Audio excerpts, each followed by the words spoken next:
Hey guys, in this video I'll show you how to hide your TikTok account from your contacts.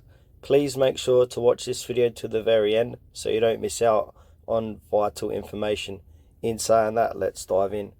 Alright, the first thing you need to do is head over to your Play or App Store, search for TikTok, and make sure TikTok is updated to the latest version. Once done, press on open. Alright, once you're inside your TikTok account, click into your profile. Click on the three horizontal lines, should be located top right hand corner of your screen. And then click into settings and privacy. And now on this page here, you want to click onto privacy. And then where it says suggest your account to others, click into that.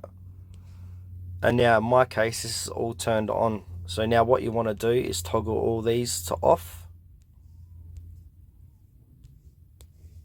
And now your TikTok account is hidden from your contacts.